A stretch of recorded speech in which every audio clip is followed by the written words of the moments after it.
Welcome to the Myself Wellness Podcast. I'm Charles Patti, the voice of Myself Wellness, along with my co-hosts Christina Thomas and Jamie Veneziale. 9 years ago, I began my journey to self-awareness and healing. Like many who have faced personal struggles, I felt lost and struggled to find lasting healing. It wasn't until I discovered alternative healing methods that I began to see a real change in my life. This show will help you unlock your true potential through healthy lifestyle practices and transformations. Join us as we explore personal stories, expert advice, and practical tips to help you step into your true potential and level up. Welcome to the Myself Wellness Podcast. Hey everybody, welcome back to the Myself Wellness Podcast. And today we are here with Optimistic Banks. Banks, yes, what's up, brother? I've been following Banks for a while now, and he's got some amazing spiritual content, and he does a lot of other stuff. I know that, you know, you make a lot of beautiful music, and I don't know, man. I guess I'd like to start off with what kind of led you down this path of this spiritual. I know that life is a spiritual journey, right? But really, what kind of got the snowball effect and kicked you in the direction that you're going right now? Yeah. So, they say you wake up overnight, but it takes your whole life to get there type of a thing, right? It's like, Yeah.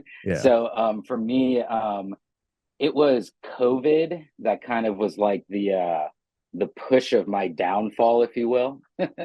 And through that, got lost my job, got addicted to drugs, and was at a really low point in my life.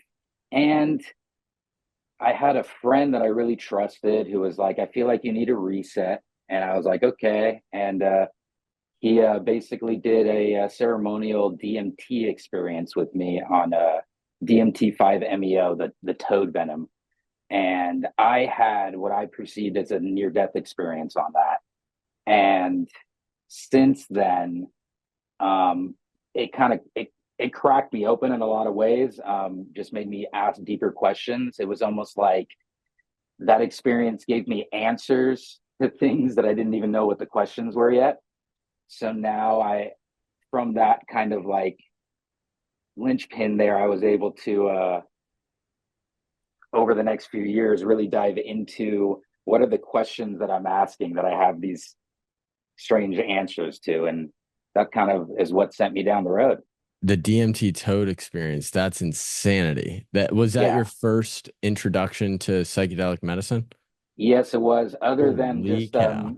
yeah, I didn't know what I was getting myself into. I mean, I had done, mushrooms here and there as a youngster, and but yeah, I did not know that I was literally doing the world's most powerful psychedelic. I had no idea. And after that, I kind of started having mystical spiritual experiences where I would have dreams that would come true, past life experience, kind of like dreams.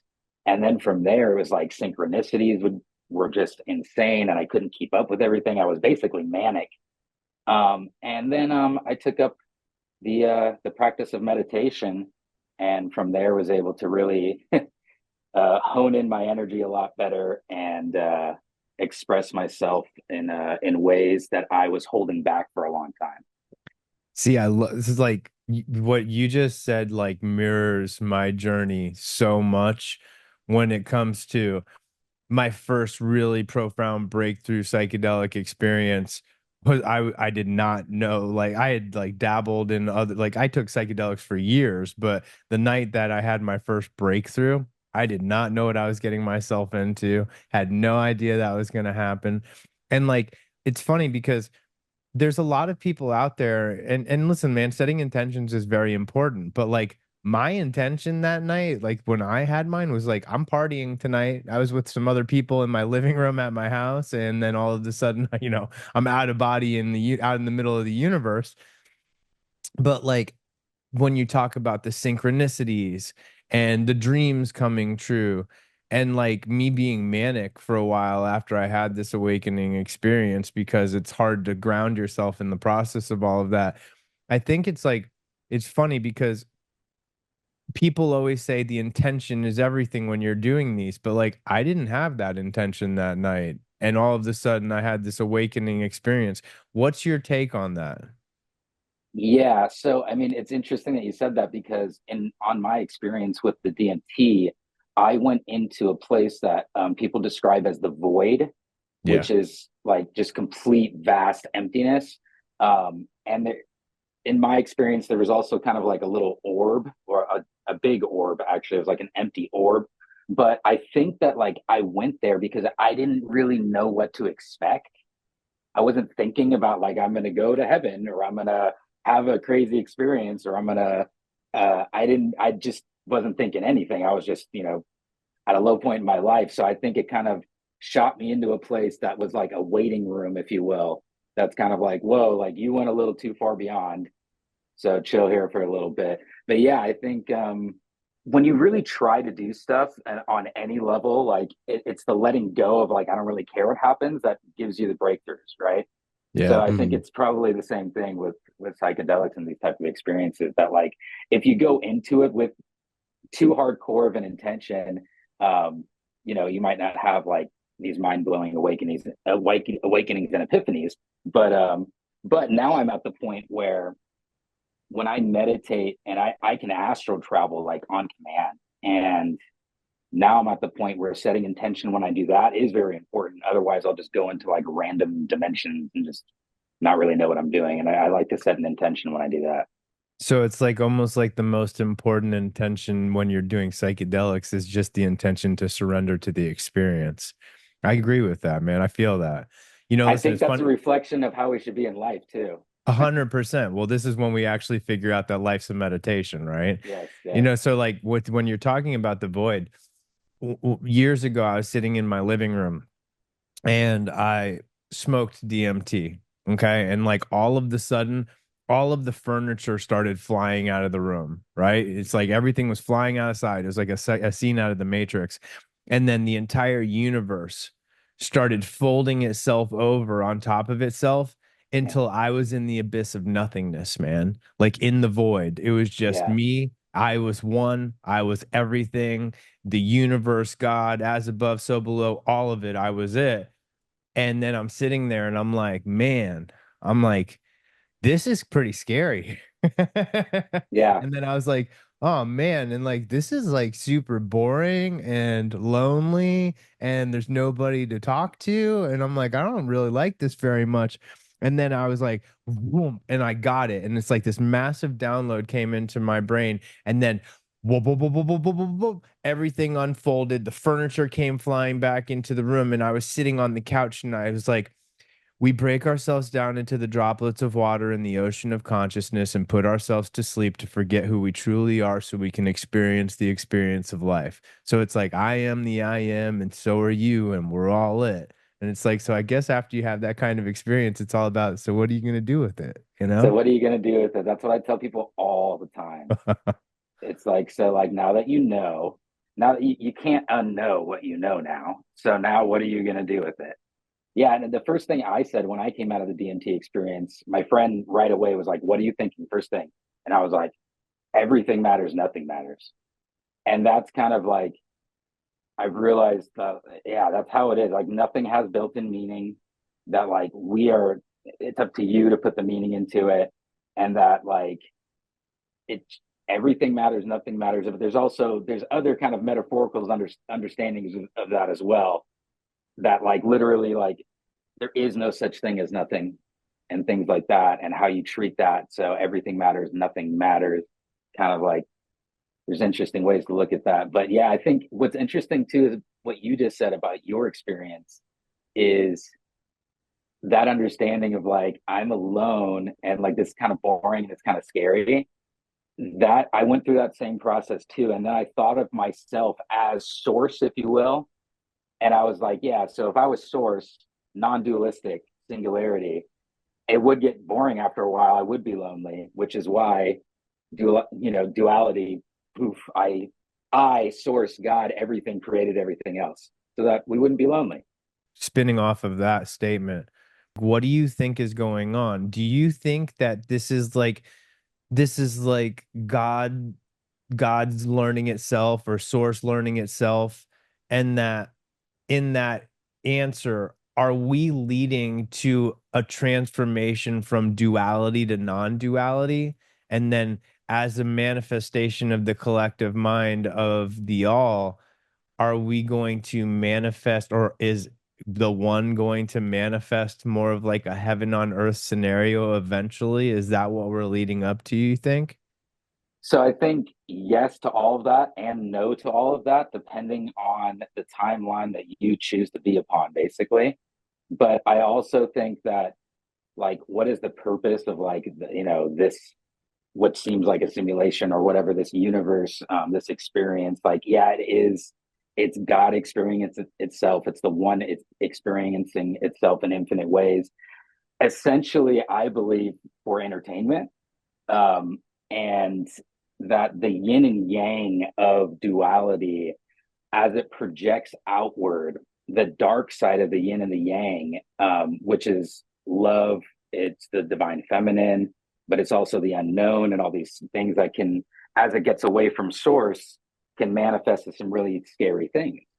But again, it's really just the black of the light and the love, the yin and the yang. So we essentially get to choose how we want it all to unfold as fractals of source. And I think I find comfort in my belief that, as the source of my universe, that I get to choose which of the infinite timelines I want to be conscious of, in my opinion. So when you just talked about simulation, when you just said that, so like I've experienced that we are living in a simulation. That Mhm. being said, though, this goes to the real question, and like we briefly in our meeting before, like kind of touched on this, but I want to get it on the cast. I was recently in Miami, and I asked Billy Carson this question, and I want to ask it to you too. So, is this a manifestation of the collective mind of God or source, or is this an AI simulation? And if this is an AI simulation, then are we the simulation itself and nothing separate from it? So we're all AI. Yeah, and my answer is that it's essentially it's essentially both, because all possible realities and alternate universes exist, and the one that you experience is the one that you're tapped into with your vibration, essentially. So even if it is an AI simulation, which I don't, I'm not poo-pooing that. Even if it is still a manifestation of the mind of the singularity, the source, God, you. So I it's whatever you make it. I also see the going through my first psychedelic experience at Charles's facility. Before that, I did feel like I shifted whatever plane of reality that I was on. So it was like my world changed in a sense where before one of the first things that I experienced in my treatment was this kind of understanding that everything we watch, exactly what you said, nothing matters, everything matters type of thing. So I got very focused on what actually matters. And at the time when I first went into my first treatment, I was very focused on like the political landscape and all the different things that were going on in the world and this, that, and the third. And coming out of that first experience, I felt like I almost shifted timelines in a sense where, yes, that stuff still went on to a certain extent, but I also don't even feel like it has the same impact, at least in my life, that I thought it had Yeah. originally. And then I kept mulling over this idea where you hear everybody say it, like, um, small world.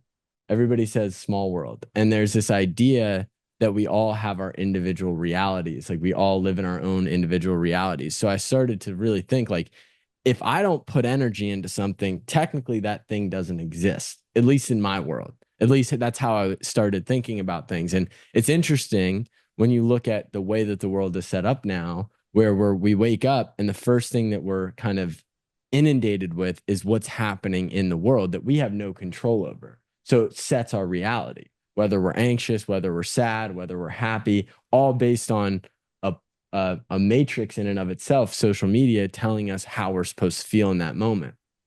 So I kept going over this, I'd be interested to get your take on how do you manage what is happening right now? Like, obviously, the world is way more connected now with social media and things like that. But how do you take it back to this is exactly what's happening in my physical world? What is your relationship to the virtual world?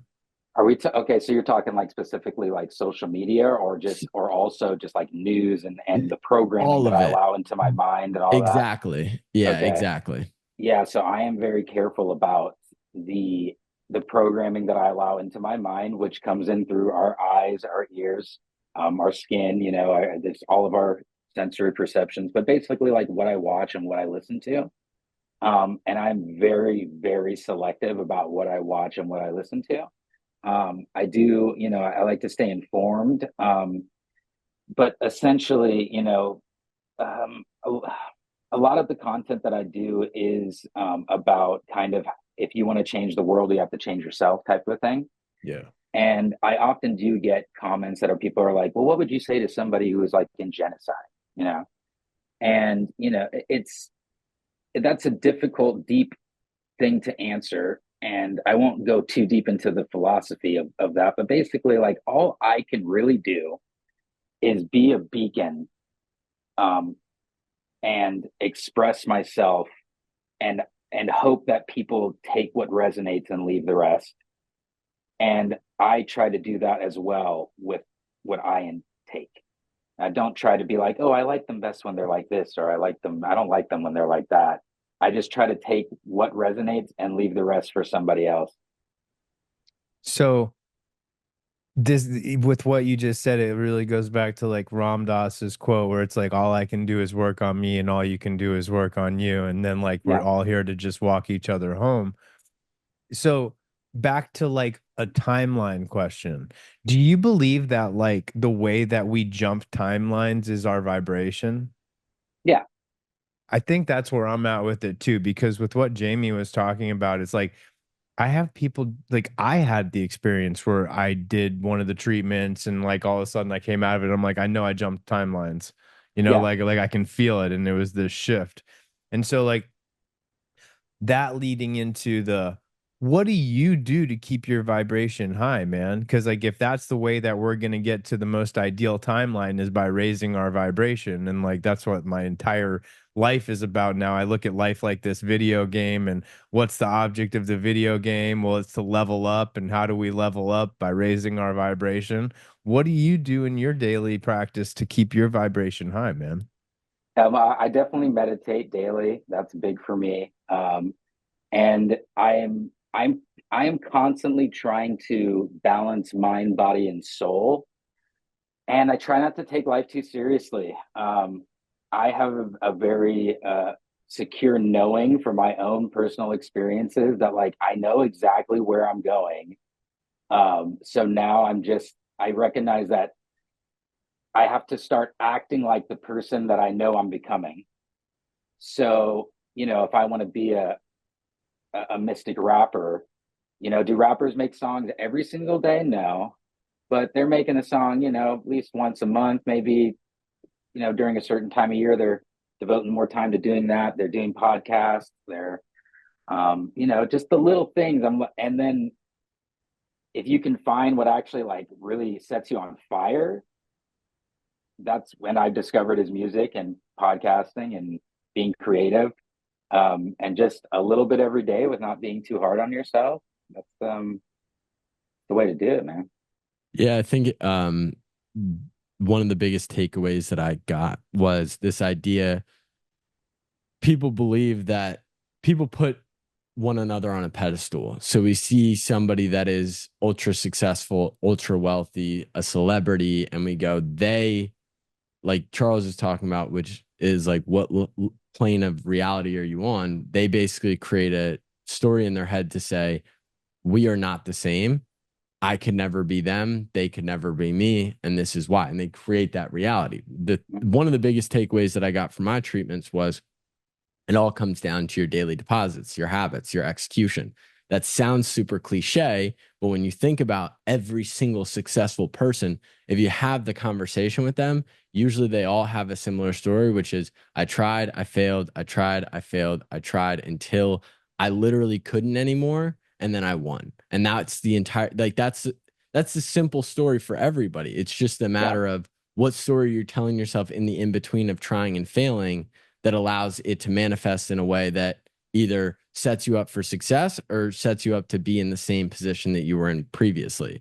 So no, what I was gonna say is like, but like you always got to remember at the end of the day too, though. So like all of those people are my mirror, though, right? So the thing is that like when I see somebody, a lot of people fall short because when they see somebody rocking it or like crushing it at life, they look at the person with this like envy in a way, and they're like, oh man, it's not fair that you're, oh, I wish I would get those blessings or whatever and stuff like that. And the truth is that that mentality is actually blocking your blessings because it's coming from a place of lack. Like, I don't have this, when that's actually a way of when you see somebody else's success, that's you, like another droplet. And like I literally, when I go to like a fancy house party, I'm like, whoa, a glimpse into my future. That's how I think of it. You know what I mean? Like, or I see somebody successful, I'm like, wow. Or even if I see somebody that's less fortunate, you know, I've never been quote unquote homeless, but I know what it feels like to be abandoned and to feel like, you know, not a good person and to feel low. So it's like, that's also me, just a different version, you know? So when that, for me, seeing myself in everyone happened kind of simultaneously with me also loving myself. And it was like, whoa, all I have to do to get love is love myself and love other people because they're all me. And it's just like one big love bomb, basically. So when you talked about, so you obviously have a passion for music, man, and I've heard some of your stuff. It's really great. Were you always a creator when it came to music, or did that kind of like, is that something that spawned from your spiritual awakening into your psychedelic journey? And then, like, to add another question into it, if you made music previously, did it change after that spiritual awakening? Oh yeah, good questions. So I started rapping when I was like 15, 16, and then got in a hip hop group with my brother and another guy, and we did that for like 10 years. So like from the age of like 16 to 26, I was in a underground hip hop group called the Sophisticats. And we were always about like lyricism, and we grew up listening to like Wu-Tang and, you know, KRS-One and Mos Def and these type of people. So we were always into that kind of stuff, but it might have been slightly kind of like conscious, but like we weren't aware, I guess you could say, that that's what we were doing at the time. But then I stopped doing that for a good 5, 6 years, and then felt the call after I did the DMT. It was like a strong call, like to not only be creative again, but just to like take in all information. I was like, I really wanted to learn. It was like it was insatiable. I couldn't stop it. So with that and the creative spark, I went from, you know, I was a rapper, and then now I was like, well, I want to actually make the beats and make the instrumentals and the music and learn how to mix and master and do it all myself. So it's been a trip over the last, you know, 5 or 6 years, kind of trying different styles of music and kind of falling back into what I always knew best, which is like underground hip hop, lyrical hip hop. And I remember I was struggling with like, who is my audience with my social media, with my music? And I was struggling, like, who is it? And then I realized that it was the same people that it always was, that it was like people who like lyrical hip hop, people who like art. They're also spiritual people. They're also mystical people. And that's when it was like, click, I know exactly what my music is and how I'm going to reinvent myself. And here we are. That's the thing I'm obsessed with is this self-discovery. We obviously run a media brand where we're constantly helping people define their personal brand, define who they are. And it's way more spiritual than I ever expected it to be, because you're basically asking someone to define the way that they want to be perceived by the world around them, which is really trippy when you think about it, because for most people, you can define yourself however you want, and it's just based on how you perceive yourself.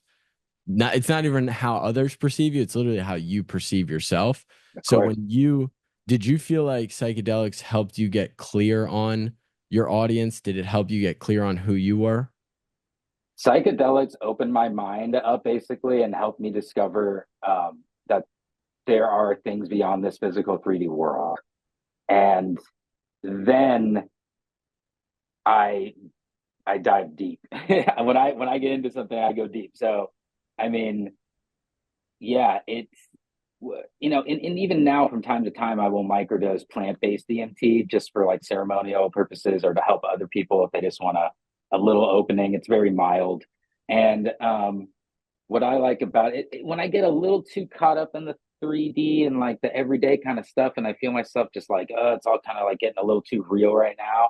I do like to kind of microdose that and kind of reconnect back to the non-physical world and just kind of a reminder of like who I am and where I come from and that kind of stuff. And it essentially does the same thing as meditation when you take up meditation and start really practicing it, because I think that these psychedelics, like, ultimately they are a key or a doorway to a frequency, and that once we experience that frequency, we are supposed to learn it and like be able to achieve it without the medicine, essentially, eventually, right?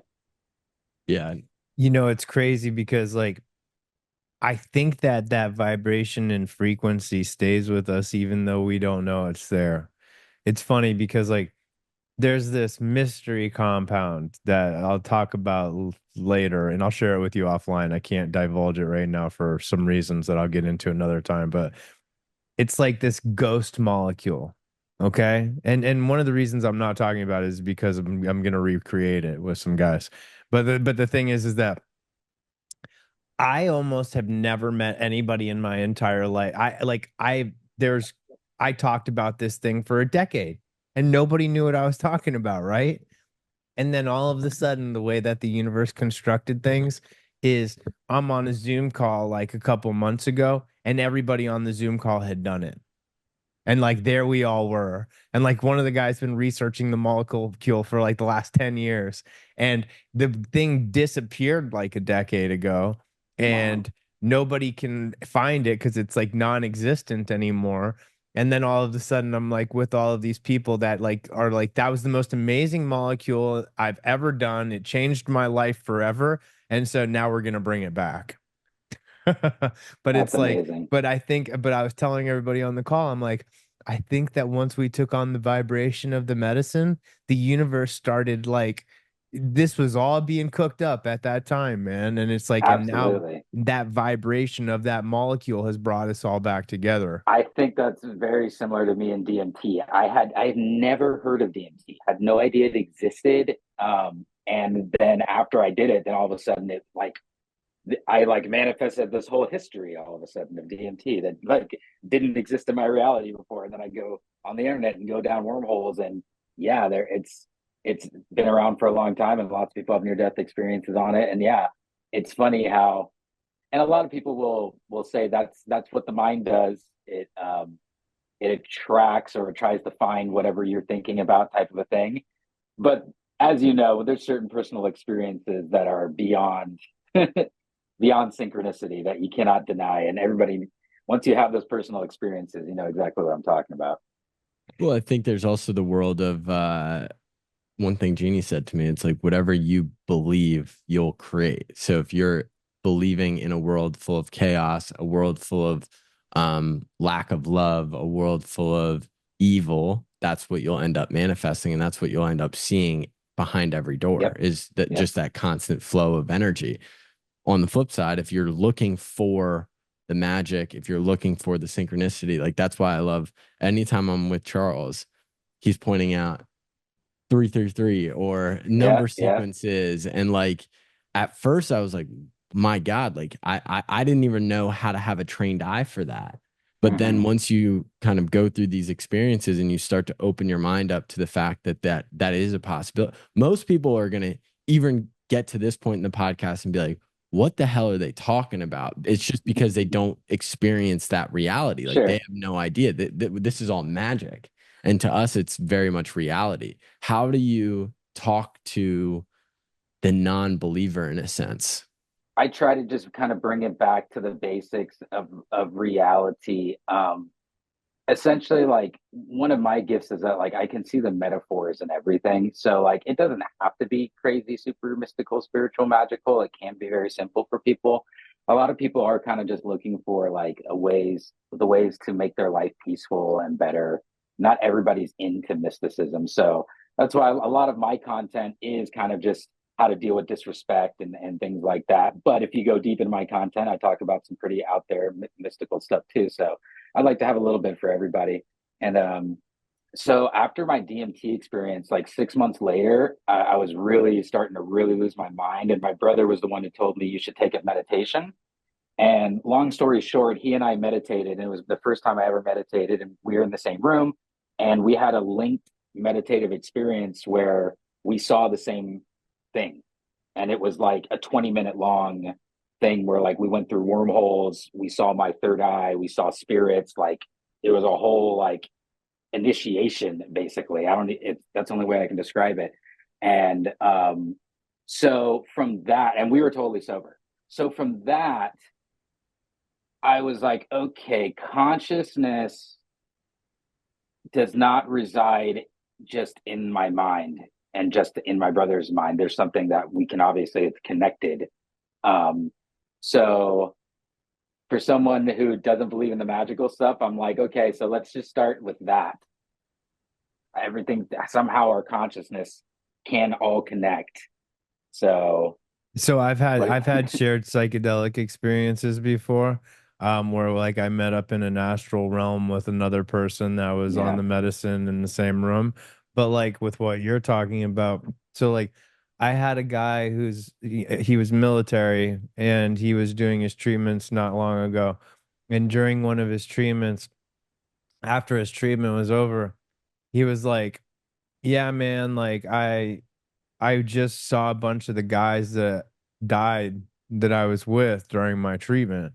And he's like, and it's weird though, man, because he's like, I saw my colonel too. And he's like, my colonel is still alive though. He's like, I haven't spoke to him for like, 3 years or whatever.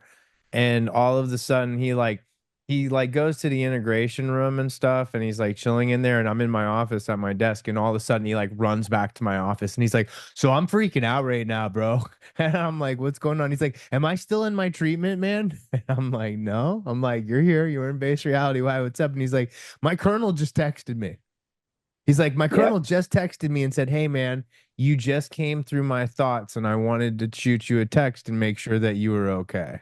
wow. And it's just like, now it's like, was that because like did he manifest it or was it because of the collective? And I said, I think it's just because we're one collective consciousness, man. And Yeah, so we like to, our mind loves to think of things in linear fashions, like this because this, therefore this, and we're like, oh, okay, I can understand it now. But my understanding of this experience is that, like, we're a static, slowed down manipulation of what happened in an instant, essentially, all of existence. So, like, everything is the source of everything. Like, oh, it's because I had this trip that he, or is it he, then that's why I had this trip. And that's, it's like actually both. Everything's the source of everything. that's a clip. Yeah, that's a great clip. Heck yeah, man. No, like, and that's so you're right though. It's like time is just an illusion. This is Yeah. all just one big blip, isn't it, man? Yeah, it's like you ever seen those things like on Instagram or TikTok? People will burn into wood and it kind of creates like these really cool like electrical patterns in the wood. Have you ever seen that?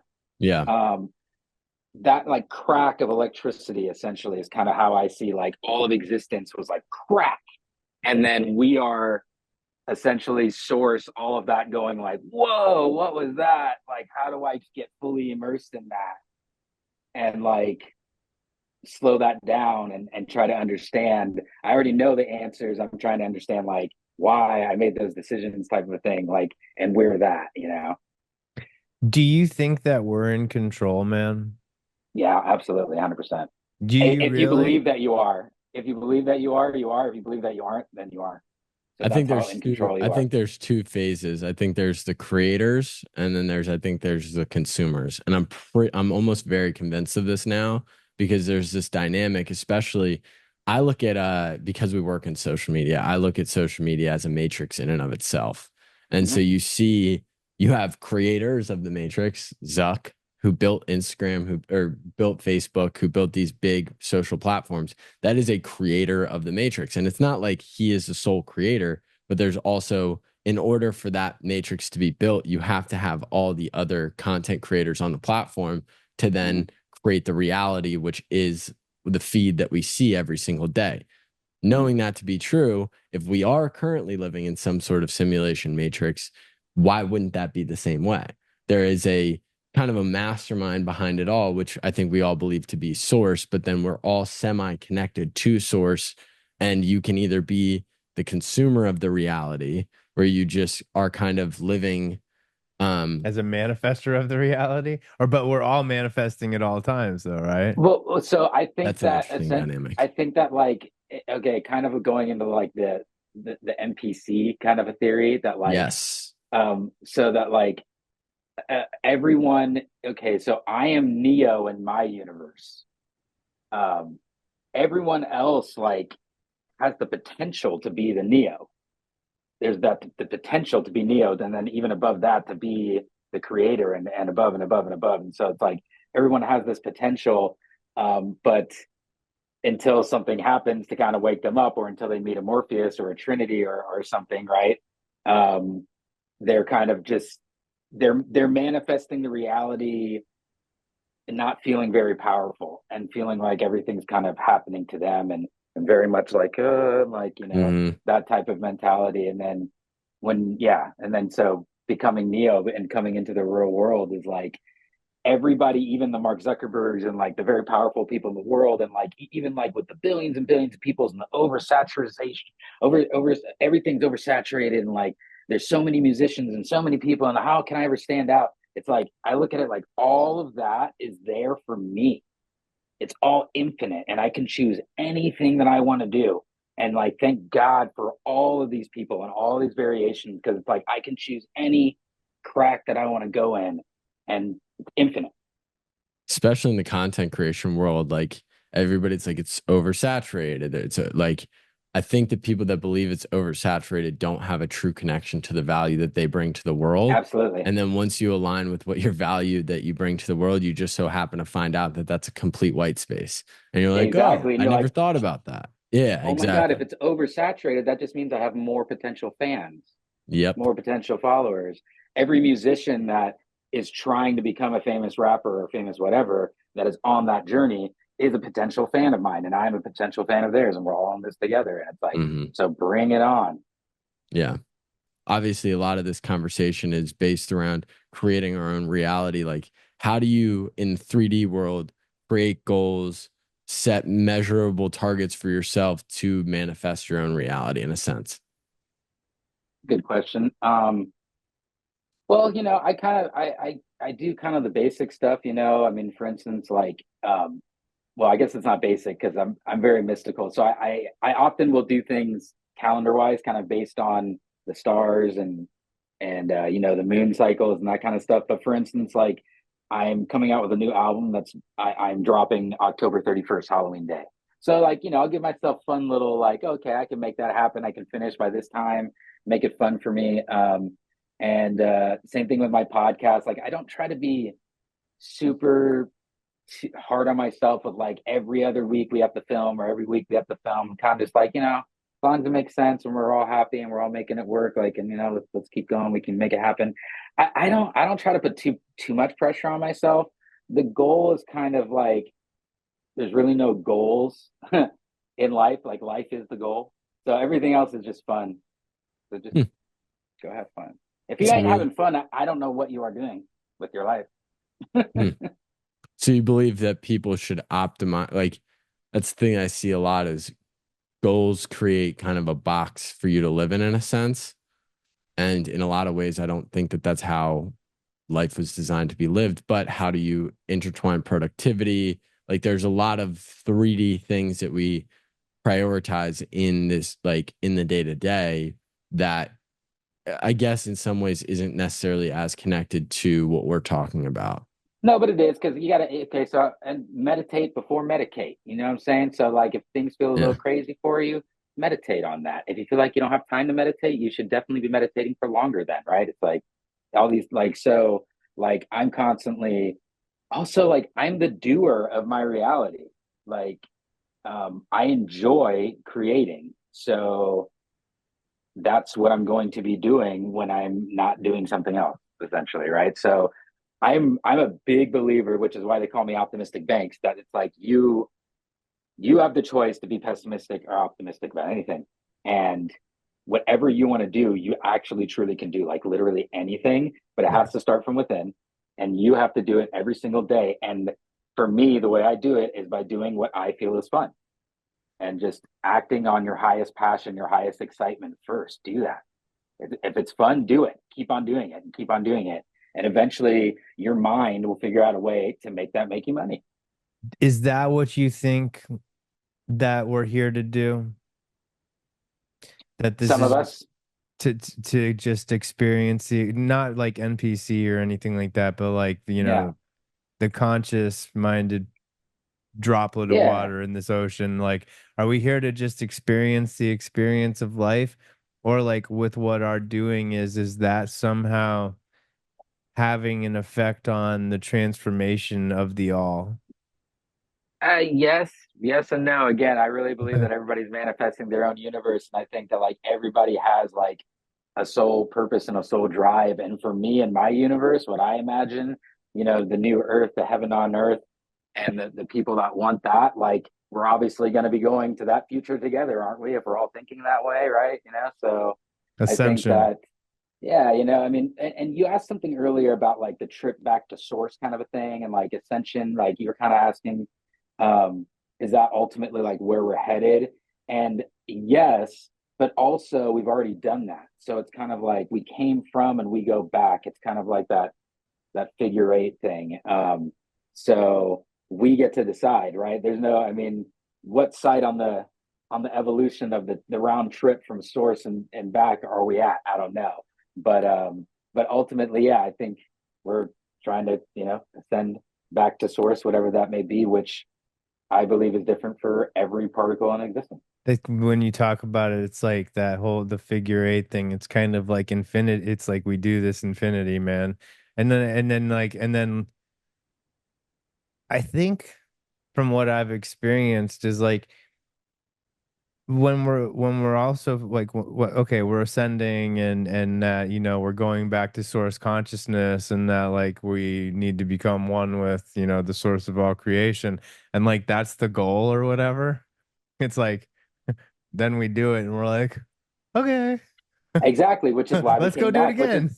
exactly, which is why we keep on coming back. So that's why, so for me, like, if I'm really being honest about like what's my next level of like mysticism, what I'm really trying to get into right now, like the really esoteric stuff, is like I'm trying to discover and think about and manifest like where I'm really going to go when I leave the body, whenever that may be. It may be in 1,000 years, it may be in 5 years, it may be, who knows.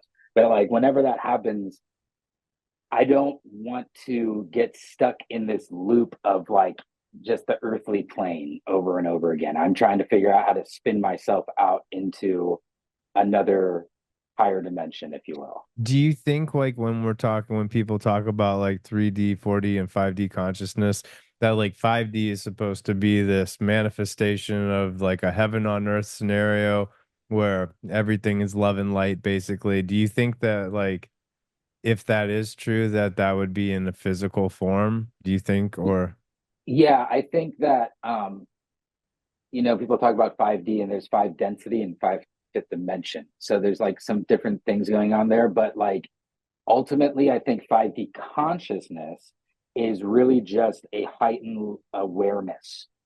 And that, like, the fourth 4D is basically like a bridge, almost like a like a filament in between the three and the five. So once you kind of start peaking above the four, like it's like a foundational kind of like so like you don't have to go back. But so essentially, yeah, it's 5D is a higher level awareness of consciousness, which I believe that we are all in right now, and we can dip back down into three and kind of like once we go up, we can always go back down. It's kind of like once you know something, you can always, but like if you don't know, you can't know it, right? So I think that we're constantly kind of like switching and helping others and trying to pull them up, type of a thing. So like Dr. Ferber at our facility, he's like one of my mentors and he's an amazing guy, very spiritual. And I'm like, so listen, I'm like, I know that we're all one. I know all of this stuff. I've experienced it. And then I'm sitting here and like things keep throwing me curveballs and I'm like getting frustrated. And even though I know that this is just like the experience of life or whatever. And he's like, I think he's like, it's a balancing act. He's in his late 80s. He's just like, I've been doing this for years. He's like, I got one foot in 3D and one foot in five, and it's just kind of like trying to balance that out. Yes. So like leading that into that, what would that question for you be? Would like, what do you do to keep yourself balanced in between these realms? Well, yeah, as a mystic, it is literally my job to go like into the spiritual and like back here. Because like, psychics, mystics, gurus, whatever you want to call them, like, we can essentially, and anybody can do this, but you gather information that is not available here in this realm and you can bring it back for people. So how I do it is definitely a lot of grounding techniques. I do simple visualization grounding where I imagine roots coming out of my feet and going into the ground, going down to Earth's core. That's a simple earthing technique. There's also kind of like some plant witchery, kind of like white magic spells and stuff that you can do for grounding, even sage and that kind of stuff. And then again, if I need to dip into the spiritual or help somebody or that kind of stuff, a little bit of cannabis, a little bit of microdosing DMT helps me, or just meditating. And yeah, just remembering that like there's nothing to be afraid of. It's all you. Do it with a smile and a wink, and like everything will be okay. And like when people come to me and they're like, "Oh my God, all these things in my life," and da da da, and like this is somebody that I know is very spiritual. I'll let them kind of express it all to me, and then I'll say, that back in the day when people would go to the yogis or the gurus and explain all their problems to them, that the guru would let them tell them all their problems. And then the guru would say something like, you almost had me convinced. You almost had me convinced that you weren't God. It's pretty funny actually. Like I so love that. let's like bring it back and remember all that may be true, but like what do you like hello, remember who you are. Like, come on. Yes, Like that so was whenever people go beautiful. off, I always go, dude, you almost had me convinced that you weren't God for a second. That was good. That was really, really good.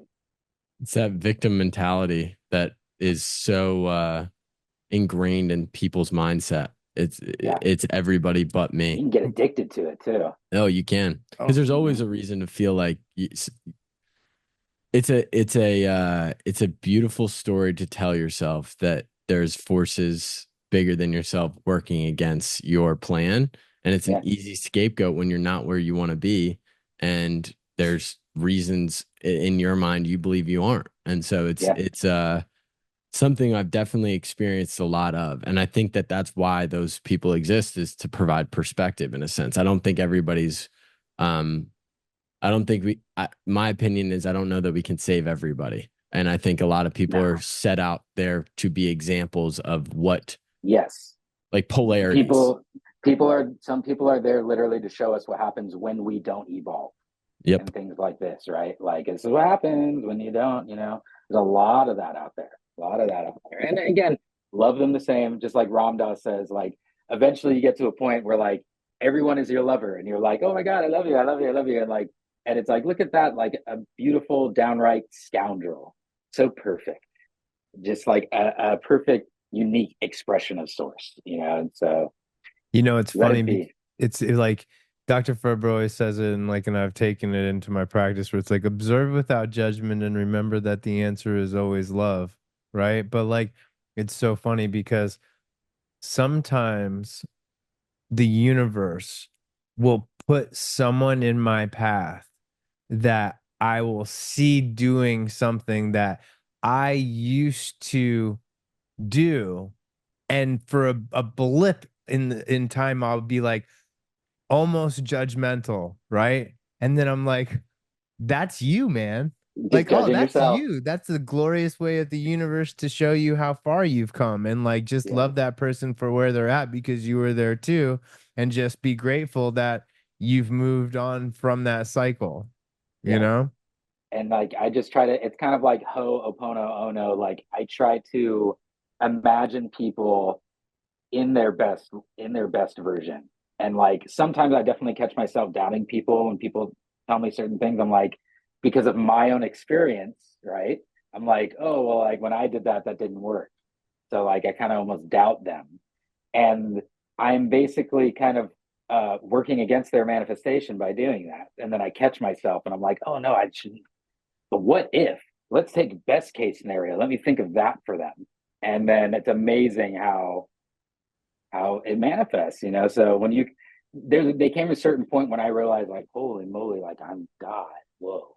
And then I was like, I have this really big responsibility. And then you kind of start learning about consciousness and energies, and you're like, oh, like I really am responsible for like the consciousness of like the people who are directly in my life, and like how I view them is how they appear. And so I have to be clean of how I see them, and I have to help them and love them, and not expect anything in return, and all these things. And whew, it's a good way to live though when you figure it out. So, optimistic Banks, we're gonna have to do another show because I could Definitely. talk to you all day, man. I love this. Closing out, if you could give one message to the world, what would it be, man? Everything matters, nothing matters, man. It's your choice. You get to choose anything. Nothing has any built-in meaning. Just whatever you want to do, you can do it. You just one step at a time. Don't skip pages to get to the end. Read it the whole way through. Love that. I love that, man. Thank you so much, brother. You I got look it, forward guys. to Thank you connecting so again, much. man. Yeah, namaste, bro. Take care, man.